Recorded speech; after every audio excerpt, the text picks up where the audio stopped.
Dedication and Introduction of When We Were Very Young by A. Milne. To Christopher Robin Milne, or, as he prefers to call himself, Billy Moon. This book, which owes so much to him, is now humbly offered. Just before we begin. At one time, but I've changed my mind now, I thought I was going to write a little note at the top of each of these poems in the manner of Mr. William Wordsworth, who liked to tell his readers where he was staying and which of his friends he was walking with, and what he was thinking about when the idea of writing his poem came to him. You'll find some lines about a swan here, if you get as far as that, and I should have explained to you in the notes that Christopher Robin, who feeds this swan in the mornings, has given him the name of Pooh. This is a very fine name for a swan, because if you call him and he doesn't come, which is a thing swans are good at, then you could pretend that you were just saying Pooh, to show how little you wanted him. Well, I should have told you that there are 6 cows who come down to Pooh's lake every afternoon to drink, and of course they say moo as they come. So I thought to myself one fine day, walking with my friend Christopher Robin, moo rhymes with Pooh. Surely there's a bit of poetry to be got out of that. Well then, I began to think about the swan on his lake, and at first I thought how lucky it was that his name was Pooh, and then I didn't think about that any more, and the poem came quite differently from what I intended. And all I can say for it now is that if it hadn't been for Christopher Robin, I shouldn't have written it, which indeed is all I can say for any of the others. So this is why these verses go about together, because they're all friends of Christopher Robin, and if I left one out because it wasn't quite like the one before, then I should have to leave out the one before because it wasn't quite like the next, which would be disappointing for them. Then there's another thing. You may wonder sometimes who's supposed to be saying the verses. Is it the author, that strange but uninteresting person? Or is it Christopher Robin? Or some other boy or girl? Or nurse? Or who? If I'd followed Mr. Wordsworth's plan, I could have explained this each time, but as it is, you'll have to decide for yourselves. If you're not quite sure, then it's probably who. I don't know if you've ever met Who, but he's one of those curious children who look 4 on Monday and 8 on Tuesday and are really 28 on Saturday, and you never know whether it's the day when he can pronounce his R's. He had a great deal to do with these verses. In fact, you might almost say that this book is entirely the unaided work of Christopher Robin, Who, and Mr. Shepherd, who drew the pictures. They've said thank you politely to each other several times, and now they say it to you for taking them into your house. Thank you so much for asking us. We've come. Alan Alexander Milne. End of dedication and introduction.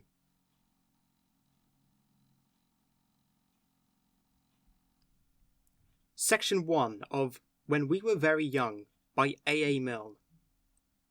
Poems 1 through 11. Corner of the street. Down by the corner of the street, where the 3 roads meet, and the feet of the people as they pass go tweet, tweet, tweet. Who comes tripping round the corner of the street? 1 pair of shoes, which are nurses. 1 pair of slippers, which are purses. Tweet, tweet, tweet. Buckingham Palace. They're changing guard at Buckingham Palace. Christopher Robin went down with Alice. Alice is marrying one of the guard. A soldier's life is terrible hard, says Alice. They're changing guard at Buckingham Palace. Christopher Robin went down with Alice. We saw a guard in a sentry box. One of the sergeants looks after their socks, says Alice. They're changing guard at Buckingham Palace. Christopher Robin went down with Alice. We looked for the king, but he never came. Well, God take care of him all the same, says Alice. They're changing guard at Buckingham Palace. Christopher Robin went down with Alice. They've great big parties inside the grounds. I wouldn't be king for £100, says Alice. They're changing guard at Buckingham Palace. Christopher Robin went down with Alice. A face looked out, but it wasn't the king's. He's much too busy assigning things, says Alice. They're changing guard at Buckingham Palace. Christopher Robin went down with Alice. Do you think the king knows all about me? Sure to, dear. But it's time for tea, says Alice. Happiness. John had great big waterproof boots on. John had a great big waterproof hat. John had a great big waterproof mackintosh. And that, said John, is that. The christening. What shall I call my dear little dormouse? His eyes are small, but his tail is enormous. I sometimes call him Terrible John, because his tail goes on, and on, and on. And I sometimes call him Terrible Jack, because his tail goes on to the end of his back. And I sometimes call him Terrible James, because he says he likes me calling him names. But I think I shall call him Jim, because I am so fond of him. Puppy and I. I met a man as I went walking. We got talking, man and I. Where are you going to, man? I said to the man as he went by. Down to the village to get some bread. Will you come with me? No, not I. I met a horse as I went walking. We got talking, horse and I. Where are you going, horse, today? I said to the horse as he went by. Down to the village to get some hay. Will you come with me? No, not I. I met a woman as I went walking. We got talking, woman and I. Where are you going to, woman, so early? I said to the woman as she went by. Down to the village to get some barley. Will you come with me? No, not I. I met some rabbits as I went walking. We got talking, rabbits and I. Where are you going in your brown fur coats? I said to the rabbits as they went by. Down to the village to get some oats. Will you come with us? No, not I. I met a puppy as I went walking. We got talking, puppy and I. Where are you going this nice fine day? I said to the puppy as he went by. Up in the hills to roll and play. I'll come with you, puppy, said I. Twinkle toes. When the sun shines through the leaves of the apple tree, when the sun makes shadows of the leaves of the apple tree, then I pass on the grass from one leaf to another, from one leaf to its brother. Tiptoe, tiptoe, here I go. The Four Friends. Ernest was an elephant, a great big fellow. Leonard was a lion with a 6-foot tail. George was a goat, and his beard was yellow. And James was a very small snail. Leonard had a stall, and a great big strong one. Ernest had a manger, and its walls were thick. George found a pen, but I think it was the wrong one. And James sat down on a brick. Ernest started trumpeting and cracked his manger. Leonard started roaring and shivered his stall. James gave the huffle of a snail in danger, and nobody heard him at all. Ernest started trumpeting and raised such a rumpus. Leonard started roaring and trying to kick. James went on a journey with the goat's new compass, and he reached the end of his brick. Ernest was an elephant, and very well intentioned. Leonard was a lion with a brave new tail. George was a goat, as I think I've mentioned. But James was only a snail. Lines and squares.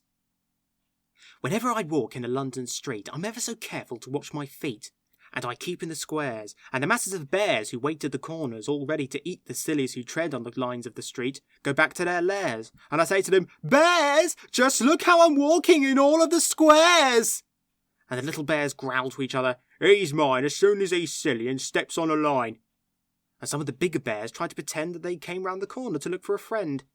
And they try to pretend that nobody cares whether you walk on the lines or squares. But only the sillies believe their talk. It's ever so important how you walk. And it's ever so jolly to call out, Bears, just watch me walking in all the squares. Brownie. In a corner of the bedroom is a great big curtain. Somebody lives behind it, but I don't know who. I think it's a brownie, but I'm not quite certain. Nanny isn't certain too. I looked behind the curtain, but he went so quickly. Brownies never wait to say, How do you do? They wriggle off at once because they're all so tickly. Nanny says they're tickly too.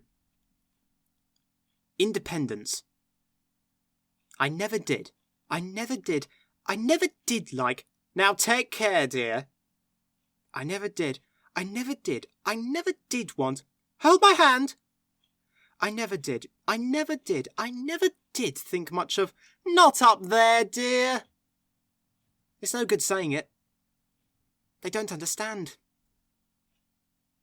Nursery chairs. One of the chairs is South America. One of the chairs is a ship at sea. One is a cage for a great big lion. And one is a chair for me. The first chair. When I go up the Amazon, I stop at night and fire a gun to call my faithful band. And Indians in 2s and 3s come silently between the trees and wait for me to land. And if I do not want to play with any Indians today, I simply wave my hand. And then they turn and go away. They always understand. The second chair. I'm a great big lion in my cage, and I often frighten Nanny with a roar. Then I hold her very tight and tell her not to be so frightened. And she doesn't be so frightened any more. The third chair. When I'm in my ship, I see the other ships go sailing by. A sailor leans and calls to me as his ship goes sailing by. Across the sea he leans to me. Above the winds I hear him cry, "Is this the way to round the world?" He calls as he goes by.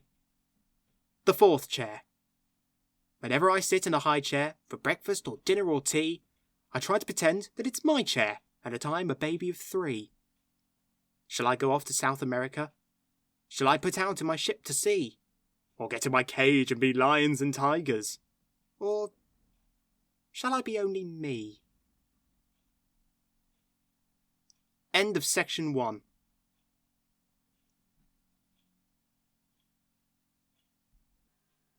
Section 2 of When We Were Very Young by A. Milne. Poems 12 to 22. Market Square. I had a penny, a bright new penny. I took my penny to the market square. I wanted a rabbit, a little brown rabbit, and I looked for a rabbit most everywhere. For I went to the store where they sold sweet lavender.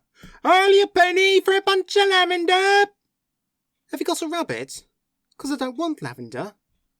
But they hadn't got a rabbit. Not anywhere there. I had a penny, and I had another penny. I took my pennies to the market square. I did want a rabbit, a little baby rabbit, and I looked for rabbits most everywhere. And I went to the store where they sold fresh mackerel. "Now then, 2pence for a fresh caught mackerel." "Have you got a rabbit?" "'Cause I don't like mackerel." But they hadn't got a rabbit. Not anywhere there. I found a 6pence, a little white 6pence. I took it in my hand to the market square. I was buying my rabbit. I do like rabbits. And I looked for my rabbit most everywhere. So I went to the store where they sold fine saucepans. Walk up, 6pence for a saucepan." "Could I have a rabbit?" "'Cause we got 2 saucepans." But they hadn't got a rabbit. Not anywhere there. I had nothing. No, I hadn't got nothing. So I didn't go down to the market square, but I walked on the common, the old gold common, and I saw little rabbits most everywhere. So I'm sorry for the people who sell fine saucepans. I'm sorry for the people who sell fresh mackerel. I'm sorry for the people who sell sweet lavender, 'cause they haven't got a rabbit. Not anywhere there. Daffodowndilly. She wore her yellow sunbonnet. She wore her greenest gown. She turned to the south wind and curtsied up and down. She turned to the sunlight and shook her yellow head, and whispered to her neighbour, "Winter is dead." Water lilies. Where the water lilies go, to and fro, rocking in the ripples of the water, lazy on a leaf lies the late king's daughter, and the faint winds shake her. Who will come and take her? I will. I will. Keep still. Keep still. Sleeping on a leaf lies the late king's daughter. Then a wind comes skipping to the lilies on the water, and the kind winds wake her. Now who will take her? With a laugh she is slipping through the lilies on the water. Wait! Wait! Too late. Too late. Only the water lilies go to and fro, dipping, dipping, to the ripples of the water. Disobedience. James Morrison, Weatherby George Dupree, took great care of his mother, though he was only 3. James said to his mother, "Mother," said he, "you must never go down to the end of the town if you don't go down with me." James Morrison's mother put on a golden gown. James Morrison's mother drove to the end of the town. James Morrison's mother said to herself, said she, "I could get right down to the end of the town and be back in time for tea." King John put up a notice. Lost, stolen, or strayed, James Morrison's mother seems to have been mislaid. Last seen, wandering vaguely, quite of her own accord, she tried to get down to the end of the town. 40 shillings reward. James Morrison, commonly known as Jim, told his other relations not to go blaming him. James said to his mother, "Mother," he said he, "you must never go down to the end of the town without consulting me." James Morrison's mother hasn't been heard of since. King John said he was sorry. So did the Queen and Prince. King John, somebody told me, said to a man he knew, "If people go down to the end of the town, well, what can anyone do?" Now then, very softly. J.J.M.M.W.G.P. took great care of his mother, though he was only 3. J. said to his mother, "Mother," he said he, "you must never go down to the end of the town if you don't go down with me." Spring morning. Where am I going? I don't quite know. Down to the stream where the kingcups grow, up on the hill where the pine trees blow. Anywhere. I don't know. Where am I going? The clouds sail by, little ones, baby ones, over the sky. Where am I going? The shadows pass, little ones, baby ones, over the grass. If you were a cloud and sailed up there, you'd sail on water as blue as air, and you'd see me here in the fields and say, "Doesn't the sky look green today?" Where am I going? The high rooks call, "It's awful fun to be born at all." Where am I going? The ringdoves coo, "We do have beautiful things to do." If you were a bird and lived on high, you'd lean on the wind when the wind came by. You'd say to the wind when it took you away, "That's where I wanted to go today." Where am I going? I don't quite know. What does it matter where people go? Down to the wood where the bluebells grow. Anywhere. I don't know. The island. If I had a ship, I'd sail my ship.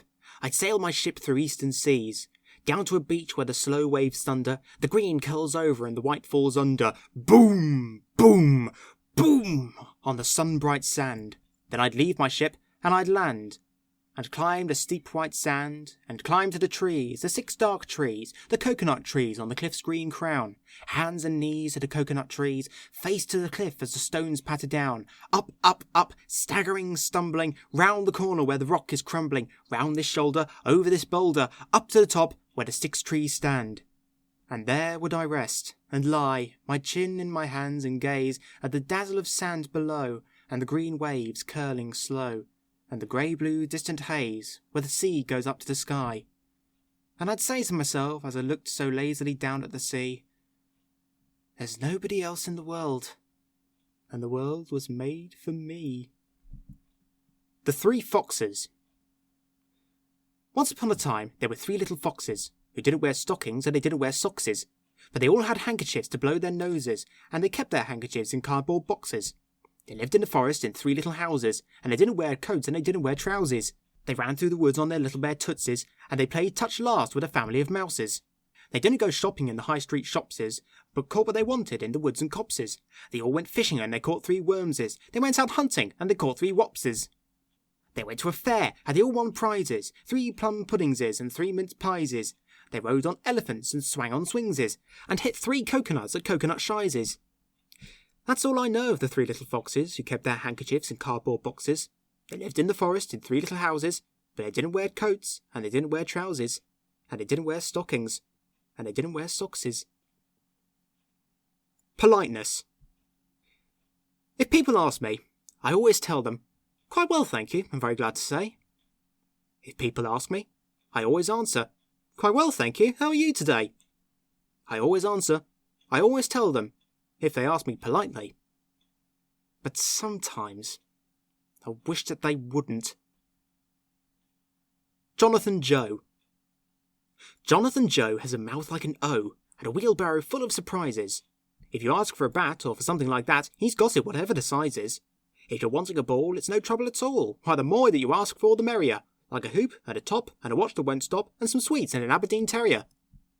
Jonathan Joe has a mouth like an O, but this is what makes him so funny. If you give him a smile only once in a while, then he never expects any money. At the zoo. There are lions and roaring tigers and enormous camels and things. There are buffalo bisons and a great big bear with wings. There's a sort of a tiny potamus and a tiny rhinoceros too. But I gave buns to the elephant when I went down to the zoo. There are badgers and bidgers and bodgers and a superintendent's house. There are masses of goats and a polar and different kinds of mouse. And I think there's a sort of a something which is called a wallaboo. But I gave buns to the elephant when I went down to the zoo. If he tries to talk to the bison, he never quite understands. You can't shake hands with him, Mingo. He doesn't like shaking hands. And lions and roaring tigers hate saying, "How do?" But I give buns to the elephant when I go down to the zoo. Rice pudding. What is the matter with Mary Jane? She's crying with all her might and main. And she won't eat her dinner. Rice pudding again. What is the matter with Mary Jane? What is the matter with Mary Jane? I've promised her dolls and a daisy chain and a book about animals, all in vain. What is the matter with Mary Jane? What is the matter with Mary Jane? She's perfectly well and she hasn't a pain, but look at her, now she's beginning again. What is the matter with Mary Jane? What is the matter with Mary Jane? I've promised her sweets and a ride in the train, and I've begged her to stop for a bit and explain. What is the matter with Mary Jane? What is the matter with Mary Jane? She's perfectly well and she hasn't a pain. And it's lovely rice pudding for dinner again. What is the matter with Mary Jane? End of section 2.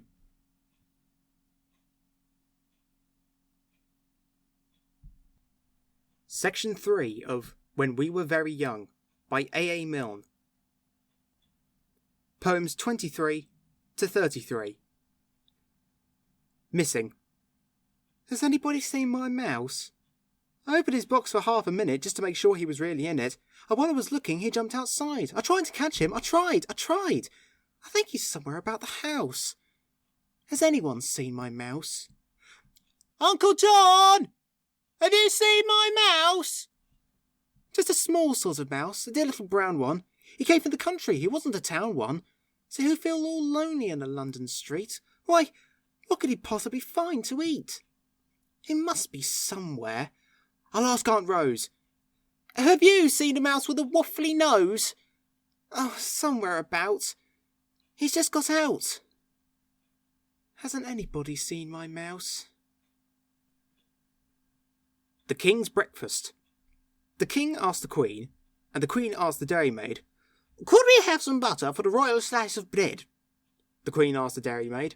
The dairymaid said, "Certainly, I'll go and tell the cow now before she goes to bed." The daisymaid curtsied and went and told the Alderney. "Don't forget the butter for a royal slice of bread." The Alderney said sleepily, "You better tell His Majesty that many people nowadays like marmalade instead." The dairymaid said, "Fancy!" and went to Her Majesty. She curtsied to the Queen, and she turned a little red. "Excuse me, Your Majesty, for taking of the liberty, but marmalade is tasty if it's very thickly spread." The Queen said, "Oh," and went to His Majesty. "Talking of the butter for the royal slice of bread, many people think that marmalade is nicer. Would you like to try a little marmalade instead?" The King said, "Bother." And then he said, "Oh, dear me." The King sobbed, "Oh, dearie me," and went back to bed. "Nobody," he whimpered, "could call me a fussy man. I only want a little bit of butter for my bread." The Queen said, "There, there," and went to the dairymaid. The dairymaid said, "There, there," and went to the shed. The cow said, "There, there, I didn't really mean it. Here's milk for his porringer and butter for his bread." The Queen took the butter and brought it to His Majesty. The King said, "Butter, eh?" and bounced out of bed. "Nobody," he said, as he kissed her tenderly. "Nobody," he said, as he slid down the banisters. "Nobody, my darling, could call me a fussy man, but I do like a little bit of butter to my bread." Hoppity. Christopher Robin goes hoppity, hoppity, hoppity, hoppity, hop. Whenever I tell him politely to stop it, he says he can't possibly stop. If he stopped hopping, he couldn't go anywhere. Poor little Christopher couldn't go anywhere. That's why he always goes hoppity, hoppity, hoppity, hoppity, hop. At home. I want a soldier in a busby. I want a soldier to come and play with me. I'd give him cream cakes, big ones, sugar ones. I'd give him cream cakes and cream for his tea. I want a soldier, a tall one, a red one. I want a soldier who plays on the drum. Daddy's going to get one. He's written to the shop man. Daddy's going to get one as soon as he can come. The wrong house. I went into a house, and it wasn't a house. It has big steps and a great big hall, but it hasn't got a garden. A garden. A garden. It isn't like a house at all. I went into a house, and it wasn't a house. It has a big garden and a great high wall, but it hasn't got a May tree. A May tree. A May tree. It isn't like a house at all. I went into a house, and it wasn't a house. Slow white petals from the May tree fall, but it hasn't got a blackbird. A blackbird. A blackbird. It isn't like a house at all. I went into a house, and I thought it was a house. I could hear from the May tree the blackbird call, but nobody listened to it. Nobody liked it. Nobody wanted it at all. Summer afternoon. 6 brown cows walked down to drink. All the little fishes blew bubbles at the mayfly. Splash goes the first as he comes to the brink. Swish go the tails of the 5 who follow. 12 brown cows been drinking there. All the little fishes went waggle-tail, waggle-tail. 6 from the water and 6 from the air. Up down the river, dot a blue-black swallow. The Dormouse and the Doctor. There was once a dormouse who lived in a bed of delphiniums blue and geraniums red. And all the day long he'd a wonderful view of geraniums red and delphiniums blue. A doctor came hurrying round, and he said, "Tut, tut, I'm sorry to find you in bed. Just say 99 while I look at your chest. Don't you find that chrysanthemums answer the best?" The Dormouse looked round at the view and replied, when he'd said 99, that he tried and he tried, and much the most answering things that he knew were geraniums red and delphiniums blue. The doctor stood frowning and shaking his head, and he took up his shiny silk hat as he said, "What the patient requires is a change," and he went to see some chrysanthemum people in Kent. The Dormouse lay there, and he gazed at the view of geraniums red and delphiniums blue, and he knew there was nothing he wanted instead of delphiniums blue and geraniums red. The doctor came back, and to show what he meant, he'd brought some chrysanthemum cuttings from Kent. "Now these," he remarked, "give a much better view than geraniums red and delphiniums blue." They took out their spades, and they dug up the bed of delphiniums blue and geraniums red, and they planted chrysanthemums yellow and white. "And now," said the doctor, "we'll soon have you right." The Dormouse looked out, and he said with a sigh, "I suppose all these people know better than I. It was silly, perhaps, but I did like the view of geraniums red and delphiniums blue." The doctor came round and examined his chest and ordered him nourishment, tonics and rest. "How very effective," he said, as he shook the thermometer. "All these chrysanthemums look." The Dormouse turned over to shut out the sight of the endless chrysanthemums, yellow and white. "How lovely," he thought, "to be back in a bed of delphiniums blue and geraniums red." The doctor said, "Tut, it's another attack," and ordered him milk and massage of the back, and freed him of worry and drives in a car, and murmured, "How sweet your chrysanthemums are." The Dormouse lay there with his paws to his eyes, and imagined himself such a pleasant surprise. "I'll pretend the chrysanthemums turned to a bed of delphiniums blue and geraniums red."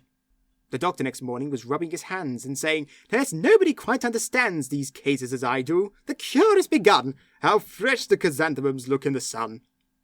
The Dormouse lay happy. His eyes were so tight, he could see no chrysanthemums, yellow or white, and all that he felt at the back of his head were delphiniums blue and geraniums red. And that is the reason, Aunt Emily said, if a Dormouse gets in a chrysanthemum bed, you'll find, so Aunt Emily says, that he lies fast asleep on his front, with his paws to his eyes. Shoes and stockings. There's a cavern in the mountain where the old men meet. Hammer, hammer, hammer, hammer, hammer, hammer. They make gold slippers for my lady's feet. Hammer, hammer, hammer, hammer, hammer, hammer. My lady is marrying her own true knight. White her gown, and her veil is white. But she must have slippers on her dainty feet. Hammer, hammer, hammer, hammer. There's a cottage by the river, where the old wives meet. Chatter, chatter, chatter, chatter, chatter, chatter. They weave gold stockings for my lady's feet. Chatter, chatter, chatter, chatter, chatter, chatter. My lady's going to her own true man, youth to youth since the world began, but she must have stockings on her dainty feet. Chatter, chatter, chatter, chatter. Sand between the toes. I went down to the shouting sea, taking Christopher down with me, for nurse had given us a sixpence each, and down we went to the beach. We had sand in the eyes and the ears and the nose, and sand in the hair and sand between the toes. Whenever a good nor'wester blows, Christopher is certain of sand between the toes. The sea was galloping grey and white. Christopher clutched his sixpence tight. We clambered over the humping sand, and Christopher held my hand. We had sand in the eyes and the ears and the nose, and sand in the hair and sand between the toes. Whenever a good nor'wester blows, Christopher is certain of sand between the toes. There was a roaring in the sky. The seagulls cried as they blew by. We tried to talk, but had to shout. Nobody else was out. When we got home, we had sand in the hair, in the eyes, and the ears, and everywhere. Whenever a good nor'wester blows, Christopher is found with sand between the toes. Knights and ladies. There is, in my old picture book, a page at which I like to look, where knights and squires come riding down the cobbles of some steep old town, and ladies from beneath the eaves flutter their bravest handkerchiefs, or, smiling proudly, toss down gauges. But that was in the Middle Ages. It wouldn't happen now, but still, whenever I look up the hill, where dark against the green and blue the firs come marching two by two, I wonder if perhaps I might see suddenly a shining knight winding his way from blue to green, exactly as it would have been those many, many years ago. Perhaps I might. You never know. Little Bo Peep and Little Boy Blue. What have you done with your sheep, Little Bo Peep? What have you done with your sheep, Bo Peep? Little Boy Blue, what fun! I've lost them, every one! Oh, what a thing to have done, Little Bo Peep. What have you done with your sheep, Little Boy Blue? What have you done with your sheep, Boy Blue? Little Bo Peep, my sheep went off when I was asleep. I'm sorry about your sheep, Little Boy Blue. What are you going to do, Little Bo Peep? What are you going to do, Bo Peep? Little Boy Blue, you'll see, they'll all come home to tea. They wouldn't do that for me, Little Bo Peep. What are you going to do, Little Boy Blue? What are you going to do, Boy Blue? Little Bo Peep, I'll blow my horn for an hour or so. Isn't that rather slow, Little Boy Blue? Whom are you going to marry, Little Bo Peep? Whom are you going to marry, Bo Peep? Little Boy Blue, I'd like to marry you. I think I should like it too, Little Bo Peep. Where are we going to live, Little Boy Blue?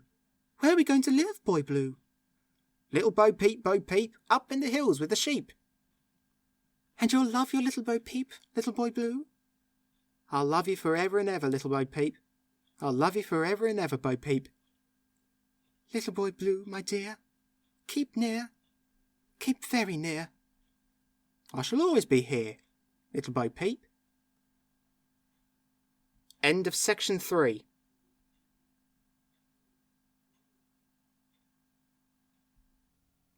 Section 4 of When We Were Very Young by A. Milne. Poems 34 to 44. The Mirror. Between the woods, the afternoon is fallen in a golden swoon. The sun looks down from quiet skies to where a quiet water lies, and silent trees stoop down to trees. And there I saw a white swan make another white swan in the lake, and breast to breast, both motionless, they waited for the wind's caress, and all the water was at ease. Halfway down. Halfway down the stairs is a stair where I sit. There isn't any other stair quite like it. I'm not at the bottom, I'm not at the top. So this is the stair where I always stop. Halfway up the stairs isn't up, it isn't down. It isn't in the nursery, it isn't in the town. And all sorts of funny thoughts run round my head. It isn't really anywhere. It's somewhere else instead. The Invaders. In careless patches through the wood, the clumps of yellow primrose stood, and sheets of white anemones, like driven snow against the trees, had covered up the violet, but left the bluebell bluer yet. Along the narrow carpet ride, with primroses on either side, between their shadows and the sun, the cows came slowly, one by one, breathing the early morning air, and leaving it still sweeter there. And one by one, intent upon their purposes, they followed on in ordered silence, and were gone. But all the little wood was still, as if it waited so, until some blackbird on an outpost yew, watching the slow procession through, lifted his yellow beak at last to whistle that the line had passed. Then all the wood began to sing its morning anthem to the spring. Before tea. Emmeline has not been seen for more than a week. She slipped between the two tall trees at the end of the green. We all went after her. "Emmeline! Emmeline! I didn't mean, I only said that your hands weren't clean!" We went to the trees at the end of the green, but Emmeline was not to be seen. Emmeline came slipping between the two tall trees at the end of the green. We all ran up to her. "Emmeline, where have you been? Where have you been? Why, it's more than a week." And Emmeline said, "Sillies, I went and saw the Queen. She says my hands are perfectly clean." Teddy Bear. A bear, however hard he tries, grows tubby without exercise. Our teddy bear is short and fat, which is not to be wondered at. He gets what exercise he can by falling off the ottoman, but generally seems to lack the energy to clamber back. Now, tubbiness is just the thing which gets a fellow wandering, and Teddy worried lots about the fact that he was rather stout. He thought, "If only I were thin, but how does anyone begin?" He thought, "It isn't really fair to grudge me exercise and air." For many weeks he pressed in vain his nose against the window pane, and envied those who walked about reducing their unwanted stout. None of the people he could see is quite, he said, as fat as me. Then, with a still more moving sigh, "I mean," he said, "as fat as I." Now, Teddy, as was only right, slept in the ottoman at night, and with him crowded in as well more animals than I can tell. Not only these, but books and things, such as a kind relation brings, old tales of once upon a time, a history retold in rhyme. One night it happened that he took a peep at an old picture book, wherein he came across by chance the picture of a king of France, a stoutish man, and, down below, these words, "King Louis so-and-so, nicknamed the Handsome." There he sat, and, think of it, the man was fat. Our bear rejoiced like anything to read about this famous king, nicknamed the Handsome. There he sat, and suddenly the man was fat, nicknamed the Handsome. Not a doubt, the man was definitely stout. Why then, a bear, for all his tub, might yet be named the Handsome Cub. Might yet be named. Or did he mean that years ago he might have been? For now he felt a slight misgiving. Is Louis so-and-so still living? Fashions in beauty have a way of altering from day to day. Is handsome Louis with us yet? Unfortunately, I forget. Next morning, nose to window pane, the doubt occurred to him again. One question hammered in his head. Is he alive or is he dead? Thus, nose to pane, he pondered, but the lattice window, loosely shut, swung open, with one startled "Oh!" Our Teddy disappeared below. There happened to be passing by a plump man with a twinkling eye, who, seeing Teddy in the street, raised him politely to his feet, and murmured kindly in his ear soft words of comfort and of cheer. "Well, well, allow me, not at all. Tut, tut, a very nasty fall." Our Teddy answered not a word. It's doubtful if he even heard. Our bear could only look and look. The stout man in the picture book. That handsome king. Could this be he, this man of adiposity? Impossible, he thought, but still, no harm in asking. Yes, I will. Are you, he said, by any chance His Majesty the King of France? The other answered, I am that, bowed stiffly and removed his hat. Then said, Excuse me, with an air, but is it Mr. Edward Bear? And Teddy, bending very low, replied politely, Even so. They stood beneath the window there, the king and Mr. Edward Bear, and, handsome, if a trifle fat, talked carelessly of this and that. Then said his Majesty, Well, well, I must get on, and rang the bell. Your bear, I think, he smiled. Good day, and turned and went upon his way. A bear, however hard he tries, grows tubby without exercise. Our teddy bear is short and fat, which is not to be wondered at. But do you think it worries him to know that he is far from slim? No, just the other way about. He's proud of being short and stout. Bad Sir Brian Botany. Sir Brian had a battle-axe with great big knobs on. He went among the villagers and blipped them on the head. On Wednesday and on Saturday, but mostly on the latter day, he called at all the cottages, and this is what he said. I am Sir Brian! Tingling! I am Sir Brian! Rat-tat! I am Sir Brian, as bold as a lion! Take that, and that, and that! Sir Brian had a pair of boots with great big spurs on, a fighting pair of which he was particularly fond. On Tuesday and on Friday, just to make the street look tidy, he'd collect the passing villagers and kick them in the pond. I am Sir Brian! Splash! I am Sir Brian! Splosh! I am Sir Brian, as bold as a lion. Is anyone else for a wash? Sir Brian woke one morning, but he couldn't find his battle-axe. He walked into the village in his second pair of boots. He'd gone 100 paces when the street was full of faces, and the villagers were round him with ironical salutes. You are Sir Brian? Indeed. You are Sir Brian? Dear, dear. You are Sir Brian, as bold as a lion. Delighted to meet you here. Sir Brian went on a journey, and he found a lot of duckweed. They pulled him out and dried him, and they blipped him on the head. They took him by the breeches, and they hurled him into ditches, and they pushed him under waterfalls, and this is what they said. You are Sir Brian? Don't laugh. You are Sir Brian? Don't cry. You are Sir Brian, as bold as a lion. Sir Brian the lion, goodbye.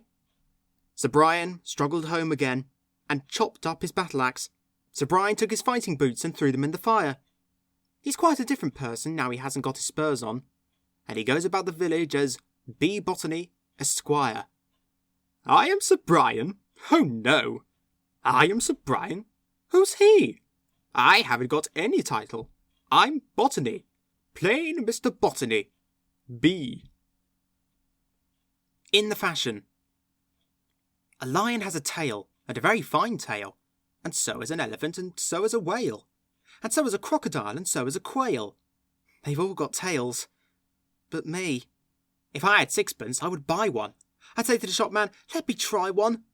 I'd say to the elephant, this is my one. They'd all come round to see. Then I'd say to the lion, why, you've got a tail. And so has the elephant, and so has the whale. And look, there's a crocodile. He's got a tail.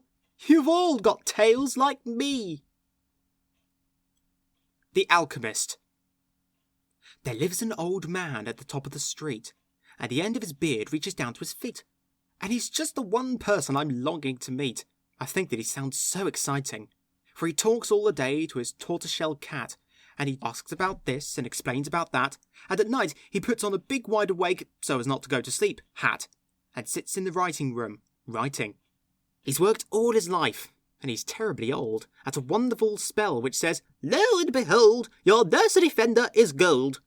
And it's gold, or the tongs, or the rod for the curtain. But somehow he hasn't got hold of it quite, or the liquid you pour on it first isn't right. So that's why he works at it night after night, till he knows he can do it for certain. Growing up. I've got shoes with grown-up laces. I've got knickers and a pair of braces. I'm all ready to run some races. Who's coming out with me? I've got a nice new pair of braces. I've got shoes with new brown laces. I know wonderful paddly places. Who's coming out with me? Every morning my new graces. Thank you, God, for my nice new braces. I can tie my new brown laces. Who's coming out with me? If I were king. I often wish I were a king, and then I could do anything. If only I were king of Spain, I'd take my hat off in the rain. If only I were king of France, I wouldn't brush my hair for aunts. I think if I were king of Greece, I'd push things off the mantelpiece. If I were king of Norway, I'd ask an elephant to stay. If I were king of Babylon, I'd leave my button gloves undone. If I were king of Timbuktu, I'd think of lovely things to do. If I were king of anything, I'd tell the soldiers. I'm the king. Vespers. This poem, being in the library of the Queen's Doll's House, is printed here by special permission. Little boy kneels at the foot of the bed, droops on the little hands the little gold head. Hush, hush, whisper who dares. Christopher Robin is saying his prayers. God bless Mummy. I know that's right. Wasn't it fun in the bath tonight? The cold's so cold and the hot's so hot. Oh, God bless Daddy. I quite forgot. If I open my fingers a little bit more, I could see Nanny's dressing gown on the door. It's beautiful blue, but it hasn't a hood. Oh, God bless Nanny and make her good. Mine has a hood, and I lie in bed, and I pull the hood right over my head, and I shut my eyes and I curl up small, and nobody knows that I'm there at all. Oh, thank you, God, for a lovely day. And what was the other I had to say? I said, bless Daddy, so what can it be? Oh, now I remember. God bless me. Little boy kneels at the foot of the bed, droops on the little hands the little gold head. Hush, hush, whisper who dares. Christopher Robin is saying his prayers. End of section 4 and end of When We Were Very Young by A. Milne. This book was read by Matthew Soanes.